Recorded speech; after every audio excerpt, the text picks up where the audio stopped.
Halo semuanya, kembali lagi di YouTube channel Sesi Kasih. Di sini aku bakal kasih tahu kalian tentang keanekaragaman hayati. Tapi sebelum itu jangan lupa untuk klik subscribe dan aktifin tombol lonceng supaya kalian gak ketinggalan video-video terbaru dari aku, flora dan juga fauna. Tentu kalian gak asing lagi apa itu flora dan apa itu fauna. Flora berarti tumbuhan dan juga fauna berarti hewan. Kalian tahu nggak sih di suatu wilayah terdapat hewan endemik?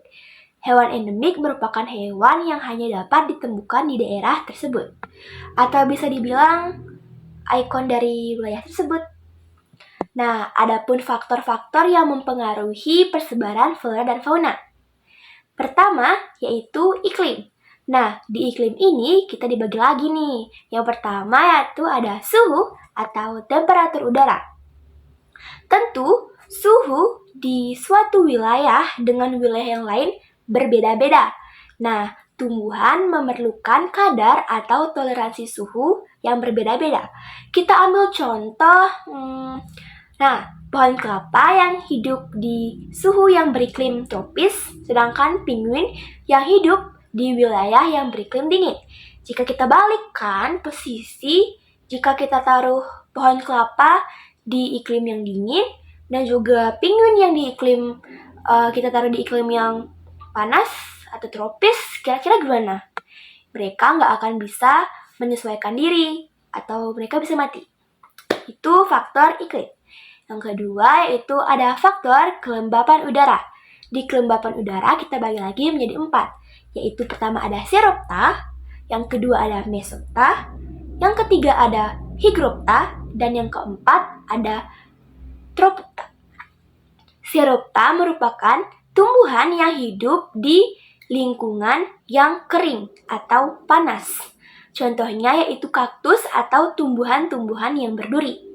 Yang kedua, ada Mesopta, merupakan tumbuhan yang hidup di daerah yang beriklim lembab. Contohnya yaitu anggrek dan juga cendawan.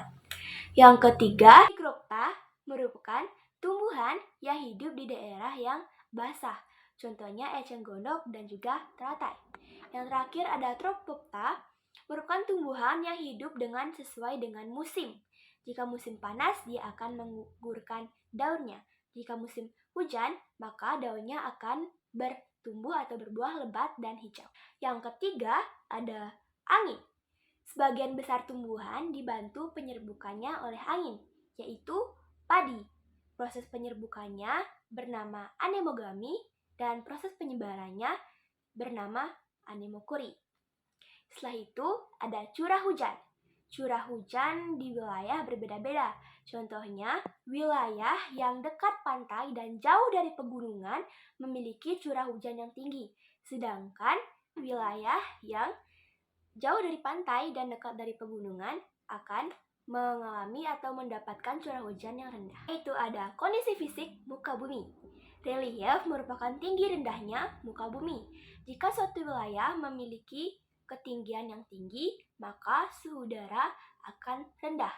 Contoh dari kondisi fisik muka bumi ini yaitu pohon kelapa yang dibantu penyebarannya oleh arus laut dan juga pegunungan yang menghalangi migrasi burung.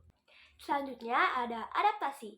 Seperti yang kita ketahui, adaptasi merupakan bentuk penyesuaian diri makhluk hidup terhadap lingkungan.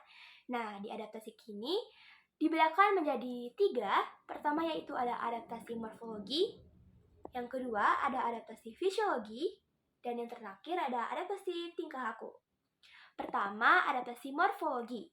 Adaptasi morfologi merupakan penyesuaian bentuk tubuh untuk keberlangsungan hidupnya. Biasanya, bentuk morfologi ini menyesuaikan dengan tempat hidup dari hewan tersebut. Contohnya yaitu pertama ada burung elang yang memiliki kaki yang kuat untuk mencengkeram mangsanya. Yang kedua, ada nyamuk yang memiliki mulut yang runcing untuk menghisap darah. Yang ketiga, yaitu ada harimau yang memiliki gigi yang taring untuk mencabik-cabik mangsanya. Setelah itu ada adaptasi fisiologi, merupakan adaptasi penyesuaian bentuk fisiologi untuk mempertahankan kehidupannya. Seperti contoh yaitu sigung yang mengeluarkan bau.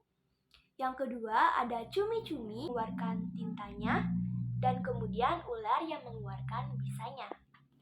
Biasanya hewan tersebut menyerang jika merasa dirinya terancam.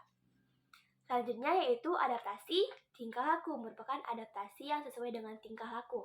Contohnya yaitu tupai yang pura-pura mati atau pura-pura tidur. Setelah itu ada mimikri, perubahan warna dari bunglon. Setelah itu ada hewan yang berhibernasi. Selanjutnya yaitu ada seleksi alam. Seleksi alam berkaitan langsung dengan teori evolusi. Nah, teori ini mengatakan bahwa jika ada hewan yang tidak mampu beradaptasi dengan lingkungannya, maka mereka akan punah. Sebaliknya, jika hewan yang dapat beradaptasi dengan lingkungan atau alam akan tetap hidup. Biasanya di seleksi alam ini kita menemukan hewan yang baru. Seperti contoh yaitu jerapah. Katanya dulu jerapah tidak memiliki leher panjang. Mereka menyesuaikan dengan alam karena dulu rumput tidak ada. Yang ada hanyalah pohon-pohon yang tinggi. Jadi itulah sebabnya mengapa jerapah memiliki leher yang tinggi. Selanjutnya yaitu ada populasi. Seperti yang kita ketahui, semakin banyak tingkat fauna, maka akan semakin banyak kebutuhan akan makanannya. Jika di suatu wilayah makanan tak tercukupi bagi fauna, maka mereka akan melakukan migrasi ke suatu tempat. Kalau tidak, mereka akan mengalami kepunahan. Selanjutnya yaitu ada manusia. Seperti yang kita ketahui, manusia merupakan faktor yang paling penting untuk menjaga kelestarian alam. Seperti yang kita ketahui, ada berbagai cara untuk melestarikan fauna. Yang pertama itu tidak memburu sembarangan. Yang kedua, tidak memelihara hewan yang terlindungi. Dan juga melakukan sosialisasi pentingnya atau menjaga fauna-fauna yang dilestarikan. Selanjutnya yaitu ada keadaan tanah. Sebagaimana yang kita ketahui, tumbuhan menjadi sumber makan organisme lainnya. Dan juga tanah merupakan media sebagai tumbuhnya tumbuhan. Nah, di dalam tanah dibagi lagi berdasarkan tingkat keasaman tanah, tekstur tanah, struktur tanah, kandungan dalam air, dan juga kelembapan.